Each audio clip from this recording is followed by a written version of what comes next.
매매 원칙을 어기고 깡통 찼어요. 제가 주식을 처음 접한 것은 99년 말병이었던 것 같습니다. 시장이 환란으로 인한 폭락을 대부분 회복하여 중기 고점을 이루며 세간의 관심을 끌던 때 저도 뒤늦게 동참하여 고점 매수를 했던 것이 시작이었습니다. 당시 매매했던 종목은 공교롭게도 개인적으로 친숙했던 현대차였습니다. 그런데 아무런 공부도 없이 그저 마음만 앞세워 돈을 들이댄 결과 처음에는 차트상 상승 그림을 보고 또 한 번 올라주겠거니 하며 매수했다 손절을 하고 두 번째는 기껏 바닥을 잘 잡아서 매수해놓고도 확신이 없다 보니 20% 정도 수익이 나자마자 재빨리 잘라먹고 팔아치우는 어리석음을 범하고 맙니다. 앞서 돈 잃고 얻은 마음의 상처 때문에 언제 또 평가 금액이 달아날까 두려워하는 새 가슴이 되어버린 탓이었습니다. 큰 손실을 면한 것을 다행으로 여기고 주식은 적성이 아니다 싶어 그렇게 첫 매매를 그만두고서 대략 1년 남짓한 시간이 지났을 겁니다. 어느 날 우연히 시세판을 보니 제가 얼른 팔고 돌아선 현대차가 훨훨 날아가고 있는 것이 아닙니까? 은근히 약도 올랐지만 전 그런 모습을 그저 바라만 볼 수밖에 없었습니다. 너무 올랐다는 생각이 감히 상승 추세에 끼어들 엄두를 내지 못한 겁니다. 그러다 보니 조바심에 자연스레 별 비싸고 안 오른 일은 3등주를 두세 번 버리게 되더군요. 그러던 중 당시 1,000원도 안 하는 쌍용차가 눈에 들어오기 시작했습니다. 지금 생각해보면 아무런 근거도 없이 단지 막연히 싸 보인다는 이유만으로 매수를 한 셈인데 큰 욕심 없이 조금만 먹고 팔려고 매수한 종목이 운 좋게 한 달도 가지 않아 뜻밖의 연상을 맞으면서 큰 수익을 얻게 되었고 그 후로도 별다른 분석 없이 감으로 몇 종목 더 매매하면서 순전히 운 좋게 수익을 얻게 됩니다. 이러다 보니 사실 당시 시장 상황이 좋았고 운도 따라줘서 수익이 난 것을 마치 제 실력이 좋아서 수익이 난 것처럼 착각하고 과도한 자신감에 빠지게 되었습니다. 그러나 모르고 먹은 수익이 독이 되어 돌아오는 데에는 그리 오랜 시간이 걸리지 않았습니다. 이제 간이 배 밖으로 나온 저는 단타로 한 호가 정도 먹는 일쯤은 우습게 여기며 당시 임기 저가주였던 하이닉스에 들어가서 그것도 미수로 초단타 매매를 시도하게 됩니다. 가격은 300에서 400원 밖에 안 되는데 최소 가대가 5원이다 보니 1호가당 수익률이 꽤 커 보였기 때문이었습니다. 주식의 주자도 잘 모르면서 앞서 투자가 아닌 투기로 올린 200%의 수익을 몽땅 시장에 반납하는데 불과 2주도 걸리지 않았던 것으로 기억이 됩니다. 비록 투자원금은 작았지만 이렇게 첫 번째 깡통을 차면서 레버리지 매매의 위험성과 장중 호가창의 교묘함에 대해 어렴풋이 느껴본 계기가 되었던 것 같습니다. 받을 벌을 받았다는 생각에 매매에서 완전히 손을 뗀 뒤 한동안 시장을 떠나기도 했지만 주식으로 돈을 벌어보겠다는 생각은 쉽사리 떨쳐지지 않았습니다.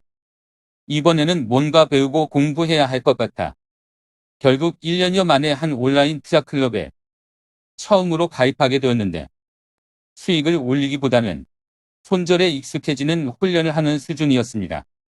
큰 금액은 아니지만 용돈을 쪼개가며 어렵사리 모은 원금을 그렇게 반토막 내고 무슨 종목을 샀었는지도 잊은 채 지긋지긋하다며 다시 시장을 떠났던 것으로 기억합니다. 그러던 어느 날 묻어두었던 모 코스닥 종목이 1년이 넘는 지루한 횡보 끝에 무려 4배가 넘게 급등하는 경험을 하게 됩니다. 대시세를 내기 위해서는 고통과 인내의 세월이 필요하다는 사실을 이때 처음 알게 된 것 같습니다. 이 수익금으로 제가 나름대로 분석을 마친 코스닥의 모 성장주를 조금씩 모아가기 시작했습니다. 당시 우연히 일간지 한 구석에서 고래가와 김조의 투자법에 대한 짤막한 소개글을 읽었던 기억이 있는데 요지는 망하지 않을 기업의 주식이라면 대개 3에서 5년 주기로 대시세가 분출한다는 것이었습니다.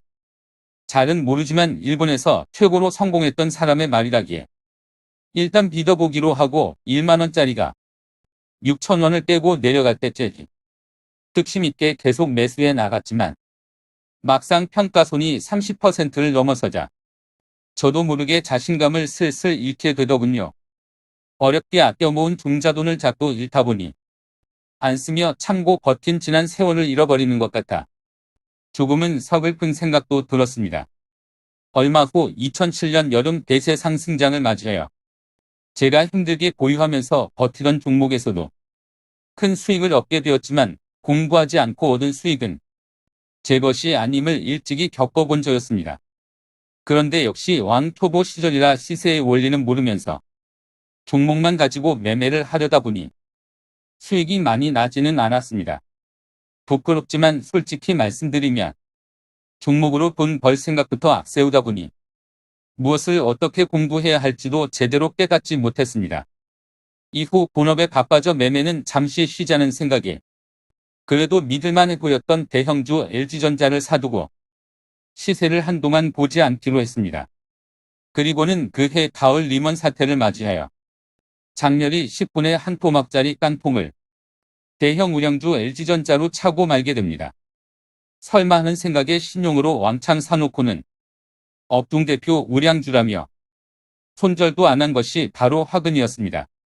당시 계좌가 처음으로 1억을 돌파했었는데 그 돈을 한번 인출해서 제대로 만져보지도 못하고 그저 컴퓨터 속의 사입어머니처럼 허망하게 모두 잃어버리고 만 것입니다. 더 큰 문제는 수익이 좀 났다고 자만하며 어머니 계좌까지 운용하다가 그마저도 같이 반토막을 내버린 점이었습니다. 죄송스런 마음은 정말 이루 말할 길이 없더군요. 그해 11월 말병 종합지수가 900선에서 쌍바닥을 다지며 돌아서는 모습을 보고 위기는 기회라는 생각에 복수심에 불타 만사 제쳐둔 채 눈에 불을 켜고 HTS를 쳐다보며 레버리지를 이용한 승 매매를 시도하기도 하였습니다. 열심히 한 결과인지 2개월간 100%가 넘는 수익을 올리기도 하였으나 역시 신용으로 흥한 자신용으로 망한다고 저 역시 예외 없이 2월 말 마지막 조정 구간에서 풀신용 매매로 인해 그렇게 모은 수익을 단 일주일 만에 모두 까먹고 원위치로 떨어지게 되었습니다. 당시 제가 주로 참고했던 것이 외국인 기관 매매 동향이나 시황 뉴스 등이었는데 뉴스로 매매하다가 제대로 걸려든 것입니다.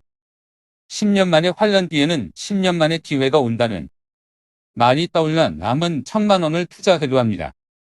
역시 3월은 10년 만에 오는 대세 상승장의 초입이었고 첫 달 수익이 거의 100% 가까이 오르게 되었습니다. 그리고 7월에 가서는 400%가 넘는 수익이 발생하게 되었습니다. 이러다 보니 불과 2월 말에 땅을 치며 반성하던 마음은 어느새 슬그머니 사라지고 그놈의 돈 욕심과 자만심이 마음 한구석에 다시 자리 잡기 시작하더군요. 사람의 마음이라는 게 어찌나 이렇게 간사할 수 있는지 우량주를 사서 묵히라는 고수들의 말은 서서히 귀에 들어오지 않았고 코스닥을 주로 기웃거리다 8.9월 대세 상승장을 다 놓치고 뒤늦게 10월 말에서야 거래소로 돌아왔지만 11월 27일 두바이 사태의 전량 손절을 치고 말았습니다. 몰라서 그런 것이 아닌데도 마음이 흐트러진 결과는 역시나 이처럼 참혹했습니다. 다행히 예전에 아픈 기억으로 신용을 거의 쓰지 않은 덕분에 금액상 큰 손실은 입지 않았지만 매매가 한번 꼬이기 시작하자 자신감도 점점 잃어가게 되었습니다. 경제 사정이 급격히 나빠지기 시작했고 저는 마음이 더욱 조급해지기 시작했습니다. 결국 하던 일을 모두 중단하고 부모님 몰래 전업 투자를 하기로 결심하게 되었는데 지금 생각해보면 전혀 준비도 안 된 상태에서 2009년 봄에 얻은 수익 경험만 가지고 시장을 너무 얕잡아 본 결과가 아닌가 합니다. 고수들의 말대로 우량 주도주를 사서 가만히 들고 갔으면 부자가 되었을 것을 준비도 안 된 상태에서 더 큰 수익을 내겠다고 설치면서 매매에 매달리다 보니 벌었는가 싶으면 이내 또 잃기를 반복해 총수익은 서서히 마이너스로 접어들고 있었습니다. 아무리 급해도 가족들의 생계가 걸린 본인이 절대로 일어서는 안 된다는 절박함에 약 2달간 매매를 단호히 끈 후 불철주야 차트 공부에 매달려 보았습니다. 그러던 9월의 어느 날 몇 번을 참고 별은 끝에 시도한 첫 복귀 매매에서 신용 매수로 60%가 넘는 수익을 올리고 맙니다. 이 매매로 그간의 손실 복구는 물론 전업 투자 선언 후 처음으로 순 돌릴 기회도 누렸던 것 같습니다. 그러나 그것이 돌이킬 수 없는 화근이 되었습니다. 매매로 돈 벌려는 습성을 고칠 기회를 완전히 잃고 오히려 매매를 더욱 일삼는 계기가 되었고 융자 매매에 다시금 무감각해지게 되었으니 그 후 제게 벌어질 결과는 불을 보듯 뻔한 것이었습니다. 얼마 지나지 않아 수익을 얼른 내야만 한다는 조급한 마음에 이제는 매매 주기까지 더욱 짧게 잡게 되었고 반복되는 수익과 손실의 진폭은 점점 커져갔습니다. 그렇게 환자 수준이 되어 단타 매매를 일삼다. 연초 1, 2월 조정장을 맞이하여 결국 단 2달 만에 91% 손실을 입고 네 번째 깡통을 차고 말았습니다. 뭔가 조금 알 것 같다는 생각, 조급해진 마음 등이 걸쳐 원칙을 어기고 시장을 얕잡아본 당연한 결과라는 생각이 듭니다. 어쩌면 머리로는 이미 이렇게 되리라는 것을 어렴풋이 알고 있었던지도 모를 일입니다. 생전 처음으로 불면증을 겪으면서 자살도 생각해 보았지만 남은 식구들 생각이 머릿속을 떠나지 않아 도무지 엄두가 안 났습니다. 시리에 빠져 지옥 같은 시간을 보내기도 하였지만 늘 그러하듯 이미 흘러간 시간은 돌이킬 수 없는 것이라는 생각을 합니다.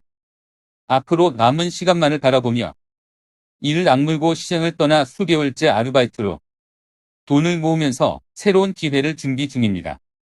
염치불구하고 매 맞을 각오로 고수들을 찾아가 제 행적을 낱낱이 고백했을 때 저를 혼내시기보다는 오히려 따뜻한 말씀으로 위로해 주셨던 고수들의 말들이 저에겐 정말 너무나 감사한 마음뿐입니다. 언젠가 이번 일을 한때의 추억처럼 떠올리며 항상 겸손한 자세로 마음을 수련해 나가겠습니다. 너무 부끄럽고 창피하지만 주식 초보님들께서 제 이야기를 타산지석으로 삼아 투자에 참고하시기를 바랍니다. 특히 원칙을 어기고 신용을 함부로 사용하면 10승 1패 깡통이라는 사실을 꼭 명심하셨으면 좋겠습니다. 욕심을 다스려야 한다는 것은 머리로는 뻔히 알면서도 실천이 너무나 어렵기 때문에 신용을 자제해야 하는 것입니다. 겸손하지 못하면 당장은 아니라도 언젠가는 깡통을 차고야만 한다. 지금 이 영상을 보시는 분들은 항상 원칙을 지키는 이기는 투자하시어 성공하시기 바랍니다.